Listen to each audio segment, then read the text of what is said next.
वक्फ संशोधन कानून के खिलाफ पटना के गांधी मैदान में बड़ा जन आंदोलन। बताते चले आपको 29 जून को लोगों ने भर दिया अपनी मन और कहा कि वक्फ संशोधन कानून केंद्र की सरकार वापस नहीं लेगी तो दस्तूर बचाओ वक्फ बचाओ को लेकर यह अभियान पूरे देश भर में छिड़ेगा।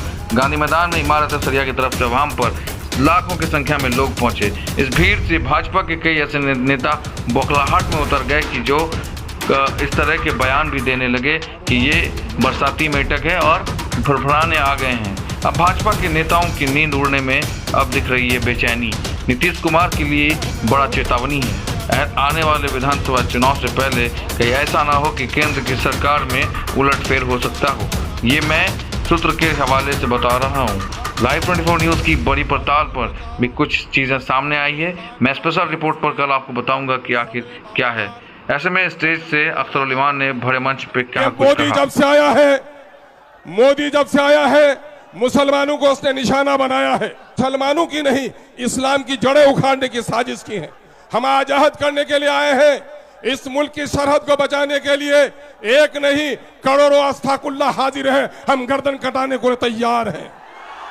साथ ही हम ये भी अहद लेते हैं कि इस मुल्क के आईन को भी अगर किसी ने तोड़ने की कोशिश की, ऐसे जालिमों का पंजा ही नहीं मोड़ोगे बल्कि अपनी गर्दन कटाने के लिए तैयार हैं। मेरे अजीजों, एक बात सुनो, वो कौम फला नहीं पा सकती जो अपने अमीर की अताअत नहीं करती।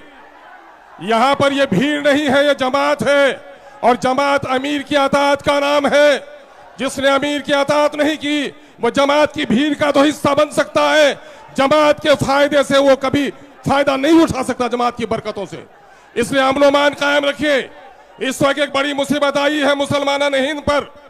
वक्फ बचाओ दस्तूर बचाओ इस अजीमुस्सान कॉन्फ्रेंस के सदर बावकार हजरत मौलाना अहमद वली फैसल रहमानी साहब डाइश पे तशरीफ फरमा, दिगर मुअज़्ज़ज़ उलमा किराम, मुख्तलिफ सियासी तंजीमों के मुअज़्ज़ज़ अरकान असम्बली व पार्लियामेंट, मीडिया के अच्छे साथियों, खानकाहों के मसाइक अज़ाम और इस जलसे बावकार में तशरीफ फरमा सभी हाजरीन, मैं इस वक्त गुफ्तगू करने नहीं आया बल्कि अपने अमीर शरीयत के हुक्म की तामील करने के लिए आया हूँ। और इस वक्त आप लोगों को मालूम है कि ये इमारत शरिया वो अजीम वरासत है कि आज से तकरीबन 105 साल कबल हमारे उलमा ने हमें एक अजीम वरासत सौंपी है और वो वरासत है इमारत शरिया की। ऐसे मौके से हम इमारत के बानी हजरत मौलाना अबुल मोहसिन सज्जाद अलैहिर्रहमा को, हजरत मौलाना अबुल कलाम आज़ाद अलैहिर्रहमा को, हजरत मौलाना मोहम्मद अली मुंगेरी रहमतुल्लाह अलैह को, बदरुद्दीन कादरी साहब को, शाह हबीबुल्लाह साहब को खराज अकीदत पेश करना चाहते हैं। मेरे अजीजों, एक बात सुनो, वो कौम फला नहीं पा सकती जो अपने अमीर की अताअत नहीं करती। यहां पर ये भीड़ नहीं है, ये जमात है, और जमात अमीर की अताअत का नाम है। जिसने अमीर की अताअत नहीं की वो जमात की भीड़ का तो हिस्सा बन सकता है, जमात के फायदे से वो कभी फायदा नहीं उठा सकता, जमात की बरकतों से। इसलिए अमन अमान कायम रखिए। इस वक्त एक बड़ी मुसीबत आई है मुसलमानान हिंद पर कि मुसलमानों के जानो माल, इज्जत और आबरू पर हर तरफ डाके डाले जा रहे हैं। कहीं बेटियों की इज्जत लूटी जा रही है, कहीं मस्जिदों के गुंबद तोड़े जा रहे हैं, कहीं दाढ़ियां नोची जा रही हैं, कहीं टोपियां उछाली जा रही हैं, पार्लियामेंट में तुम्हारे खिलाफ कानून बनाए जा रहे हैं, एडमिनिस्ट्रेशन में कॉमनल फैसले लिए जा रहे हैं। ये मौका होश के नाखून लेने का है नौजवानों, जोश में सिर्फ आने का नहीं है। हाँ, यकीनन जोश भी जरूरी है, लेकिन होश के साथ हम जोश का मुजाहरा करेंगे।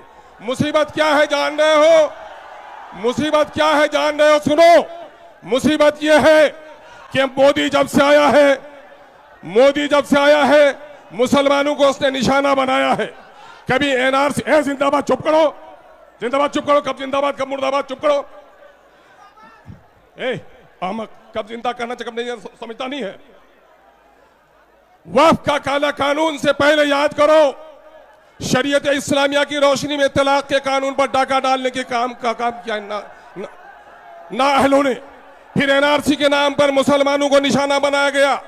जब आसाम में इसका खेल खराब हुआ कि मुसलमानों से ज्यादा गैर मुसलमानों के पास कागजात नहीं है, तो फिर वहां थोड़ी देर के लिए दम लिया और इन्होंने बड़ी तहकीक के साथ यह फैसला लिया है कि मुसलमानों की अजीम विरासत, जो मस्जिद है, जो मकबरे हैं, जो दीनी दरसगाहें हैं, जो मुसाफिर खाने हैं, जो कब्रिस्तान है, इनको उजाड़ा जाए। इस काले कानून ने गोया मुसलमानों की नहीं, इस्लाम की जड़ें उखाड़ने की साजिश की है। हम आज अहद करने के लिए आए हैं, इस मुल्क की सरहद को बचाने के लिए। एक नहीं, करोड़ों अस्ताकुल्ला हाजिर है, हम गर्दन कटाने को तैयार हैं। साथ ही हम ये भी अहद लेते हैं कि इस मुल्क के आईन को भी अगर किसी ने तोड़ने की कोशिश की, ऐसे जालिमों का पंजा ही नहीं मोड़ोगे, बल्कि अपनी गर्दन कटाने के लिए तैयार हैं। और साथ ही ये भी अहद लेते हैं कि मछली पानी के बगैर जिंदा रह सकती है, लेकिन मुसलमान शरीयत इस्लामिया के बगैर जिंदा नहीं रह सकता।